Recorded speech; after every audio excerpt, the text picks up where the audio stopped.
Imagine sitting at a dimly lit table in a familiar restaurant. You are surrounded by your oldest, most loyal friends, the people you grew up with. You share decades of memories and the foundational experiences of your youth. These are the bonds that once defined you. But as the dinner conversation flows, a cold sense of isolation begins to take hold. One friend spends 20 minutes complaining about their boss, framing themselves as a helpless victim of corporate politics. Another friend details a plan to buy a depreciating luxury car they cannot mathematically afford, hoping to impress people they do not even like. The rest of the table joins in, discussing low-level gossip and the manufactured outrage of the daily news. You sit in silence. Over the past year, you have rewritten your internal architecture. You have mastered your dopamine, built scalable digital leverage, and claimed your sovereignty. As you look at the people you love, you realize a devastating truth. You are operating on a financial and biological frequency they cannot perceive. You try to introduce a concept, a massive asymmetric opportunity in the market. The table goes silent, the mood turns cold, and a subtle, passive-aggressive hostility emerges. Someone makes a joke about you being too good for them now, and the subject quickly shifts back to local sports. In that moment, you feel a heavy gravitational pull to shrink your ambition just to maintain the warmth of belonging. You have optimized the machine, but you are still parking it in a toxic garage. This pressure to conform is driven by a psychological trap, toxic loyalty. Childhood programming suggests that loyalty to old friends is the highest virtue, and that outgrowing your peer group is an act of arrogance. Elite thinkers recognize that loyalty is only productive when it is symmetrical, when both parties are equally committed to progress. Most friend groups operate on an unspoken agreement. Life is rigged, the wealthy are lucky, and survival is the only goal. This narrative provides them with psychological comfort. When you break that agreement by achieving financial sovereignty and extreme discipline, you shatter that comfort. Your success triggers a spike of cognitive dissonance in those around you. Your progress acts as a mirror. If you can build an empire from the same background they have, it suggests their mediocrity is a product of their choices, not their circumstances. To avoid the pain of that realization, their ego executes a defense strategy. They try to pull you back down to their baseline through mockery or social pressure, attempting to soothe their own insecurities. Many people succumb to this gravity, choosing the comfort of a familiar cage over the uncertainty of the open sky. To resist this social gravity, we have to look at the biological mechanics of how we interact with others. In the 1990s, neurophysiologist Giacomo Rizzolatti discovered a specific type of brain cell while studying macaque monkeys. This diagram shows the activity in the monkey's motor cortex. When the monkey reached out to grab a peanut, these neurons activated. But the team noticed something unexpected. When the monkey sat perfectly still and watched a researcher grab a peanut, the exact same neurons lit up. The monkey's brain was biologically simulating the actions it observed. We now know that humans possess a sophisticated network of these mirror neurons. This is the biological basis of empathy. When you see someone in pain or joy, your brain replicates a fraction of that physical and emotional reality. It is what allowed our ancestors to operate as a synchronized tribe. However, mirror neurons have no filter. They do not distinguish between high-performance behaviors and toxic ones. They simply absorb and simulate the data in front of them. If you spend your day next to someone who constantly complains and operates from financial scarcity, your brain is forced to simulate that anxiety. Over time, your environment begins to overwrite your internal operating system.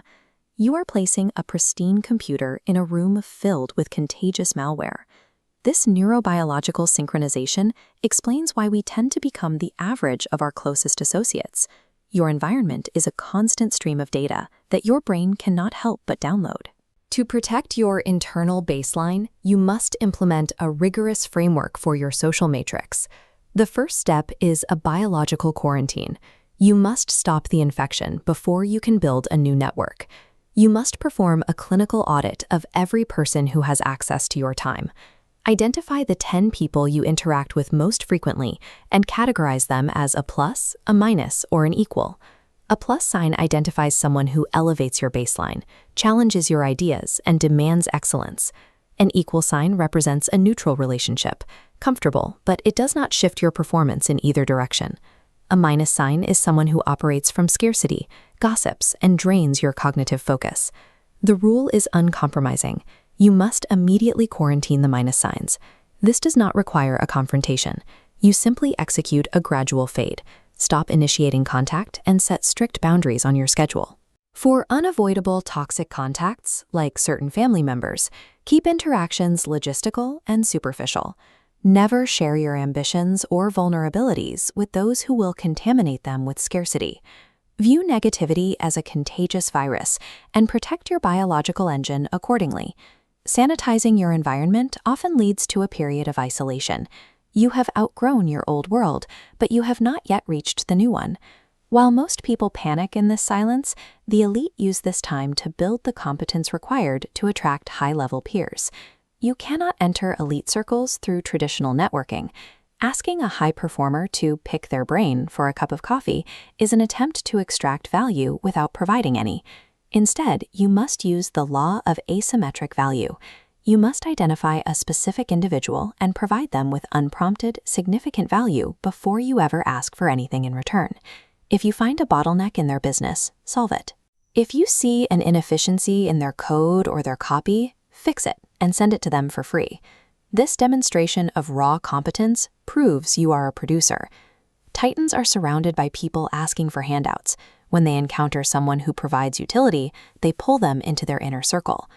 Once you have access to these operators, you must organize them into a permanent structure, a mastermind. Most friendships are dictated by geographic coincidence.